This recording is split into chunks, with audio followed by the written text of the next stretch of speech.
اعوذ باللہ من الشیطان الرجیم بسم اللہ الرحمن الرحیم۔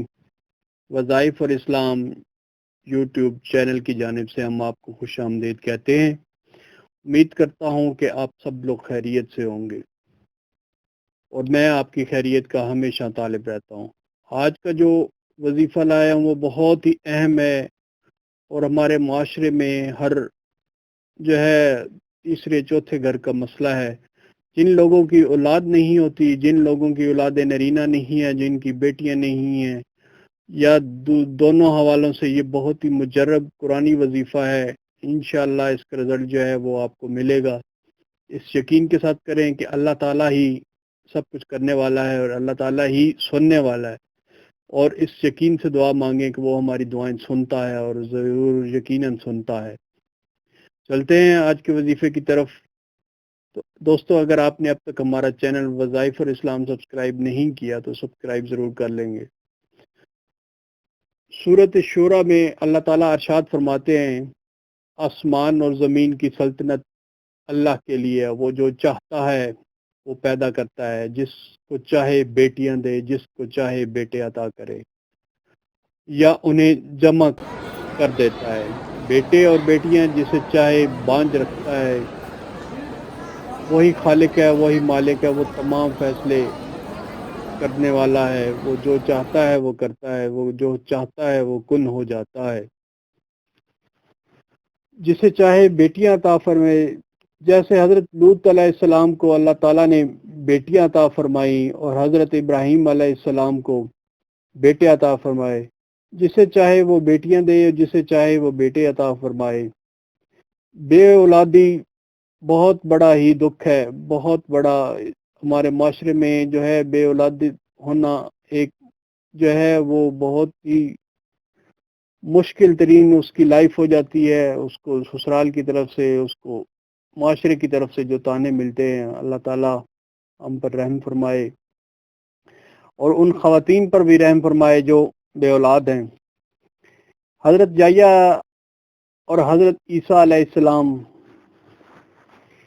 ان دونوں نبیوں کو اللہ تعالیٰ نے اولاد نہیں عطا فرمائی۔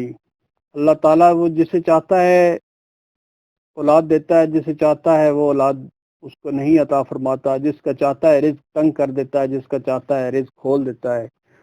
وہ اوپر بیٹھا آسمان پہ، وہی تمام فیصلے کرنے والا ہے۔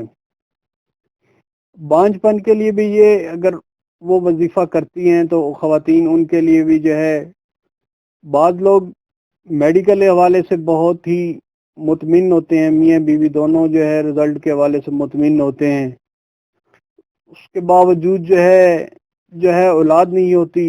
یہ اللہ تعالیٰ کے ہی فیصلے ہیں۔ اللہ تعالیٰ، سائنس بھی اس بات پہ حیران ہے کہ اور اللہ تعالیٰ کی کئی معجزات ہیں جس کے باوجود اللہ تعالیٰ نے بڑھاپے میں بھی انبیاء کو اولاد عطا فرمائی اور بانجھ پن میں بھی اولاد عطا فرمائی، اور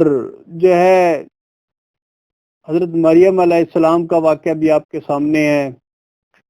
اور سائنس ڈاکٹر بھی اس بات پہ حیران ہے کہ بانجھ پن کے باوجود لیکن وہ اوپر بیٹھا، وہ تمام کائنات کا مالک، تمام دنیا کا مالک، زمین و آسمان کا مالک، وہ جو فیصلہ کرنا چاہے اس کے آگے کوئی مشکل نہیں۔ اور لوگ ڈاکٹر سے علاج کروانے کی غرض سے در بدر پھرتے ہیں، جگہ جگہ جاتے ہیں، پورا مطلب جہاں بھی میاں بیوی کو کچھ امید نظر آتی ہے وہاں تک وہ اولاد کی خاطر سفر کرتے ہیں، اور اولاد کی خاطر وہ تکلیفیں جھیلتے ہیں۔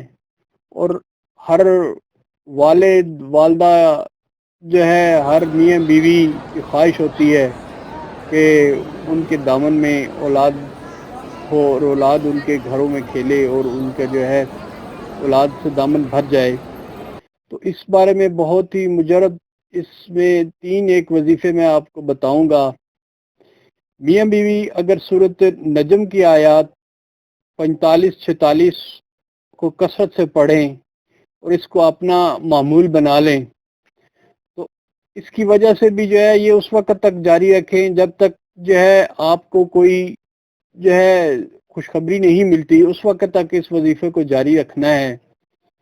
جو ہے اس کو اس سورۃ نجم کی آیت نمبر 45 اور 46 کو اس وقت تک جاری رکھنا ہے جب تک جو ہے آپ جو ہے اور صاحب اولاد نہیں ہو جاتے، اور اس یقین سے کرنا ہے کہ اللہ تعالیٰ ہی جو ہے وہ ہماری دعائیں سننے والا ہے، وہ ہی ہماری دعائیں سنتا ہے، اس یقین سے کریں۔ ایک اور وظیفہ ہے سورۃ سجدہ کی آیت 7، 8 اور 9، یہ آپ نے جو ہے وہ پڑھنی ہے فجر کے وقت۔ دونوں میاں بیوی معمول بنا لیں اور اس کو کثرت سے پڑھیں، انشاءاللہ جو ہے سورۃ سجدہ کی 7، 8 اور 9 آیت نمبر جو ہے اس کو آپ نے کثرت سے پڑھنا ہے فجر کے وقت۔ جن کی اولاد نہیں ہوتی وہ فجر کی دعا مطلب نماز کے بعد اس کو جو ہے کثرت سے پڑھیں، اور جو ہے اس کو وظیفے کو جاری رکھیں جب تک کوئی رزلٹ نہیں آتا، اور انشاءاللہ جو ہے اللہ تعالیٰ کی بارگاہ میں گڑ گڑا کر دعا کریں، اور اللہ تعالیٰ جو ہے اور باقی جو ہے علاج بھی جو ہے وہ جاری رکھیں، وہ بھی سنت ہے انشاءاللہ۔ اس کلام پاک کی وجہ سے انشاءاللہ آپ صاحب اولاد ہوں گے، اور آپ کے دامن میں آپ کے جھولی میں جو ہے اولاد کی خوشیاں نصیب ہوں گی۔ ایک اور تیسرا وظیفہ ہے سورۃ مریم کو اپنا معمول بنا لیں، صبح فجر کے وقت 3 مرتبہ آپ نے یہ پڑھنی ہے، اور پڑھنے کے بعد کامیابی کے لیے دعا کریں، خالق حقیقی سے گڑ گڑا کر دعا کریں کہ اے میرے رب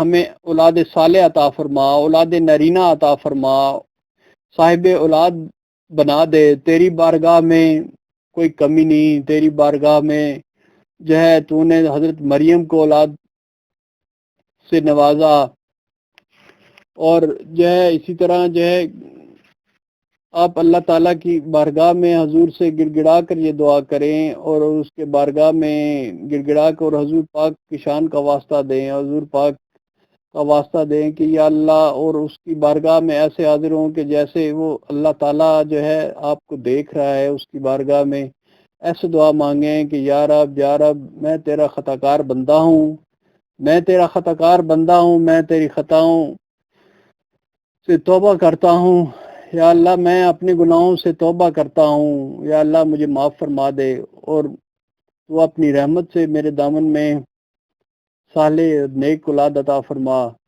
اور اللہ تعالیٰ ہی جو ہے اس قدر گڑ گڑا کے دعا کریں، اور اپنے آنکھوں میں آنسو لے کے آئیں۔ آنسو جو ہے اگر جس دعا میں آنسو جو ہے وہ بہہ جاتا ہے، وہ اللہ تعالیٰ کی بارگاہ میں قبول ہو جاتی ہے۔ اللہ تعالیٰ آپ کو صاحب اولاد جن بہنوں کے لیے یہ وظیفہ بنا رہا ہوں، وہ اللہ تعالیٰ ان کو صاحب اولاد کرے، اور اس ویڈیو کو اور اس کو جو ہے صدقہ جاریہ کے طور پہ لوگوں تک شیئر کیجیے گا زیادہ سے زیادہ۔ اس میں نے آپ کو 3 وظیفے بتائے ہیں، ایک سورۃ النجم کی آیت ہے 45، 46، اس کو کثرت سے پڑھنا ہے۔ دوسرا میں نے وظیفہ آپ کو بتایا ہے سورۃ سجدہ کی آیت ہے 7 اور 8 اور 9۔ تیسرا وظیفہ ہے سورۃ مریم کو آپ نے 3 مرتبہ فجر کے بعد پڑھنا ہے، اور اس کی کثرت سے پڑھتے رہنا ہے، اور کامیابی کے لیے دعا کرنی ہے، اور اللہ تعالیٰ سے گڑ گڑا کر دعا کرنی ہے۔ اللہ تعالیٰ جو ہے وہ آپ کو جو ہے صاحب اولاد کرے، اور آپ کے لیے اگر بیٹا ہے تو بیٹی آپ کو نوازے، اگر دونوں نہیں ہیں تو بیٹا بیٹی دونوں سے آپ کو نوازے، اور یہ دونوں جو ہے میاں بیوی اس یقین سے کریں انشاءاللہ اللہ تعالیٰ آپ کو صاحب اولاد جو ہے وہ بنائے گا۔ اور اپنا ڈھیر سارا خیال رکھیے گا۔ ملتے ہیں ایک نئی ویڈیو کے ساتھ۔ اللہ پاک آپ کی زندگی میں آسانیاں بانٹنے کی توفیق دے، اور اللہ پاک آپ کو آسانیاں دے۔ ملتے ہیں ایک نئی ویڈیو کے ساتھ۔ السلام علیکم ورحمۃ اللہ وبرکاتہ۔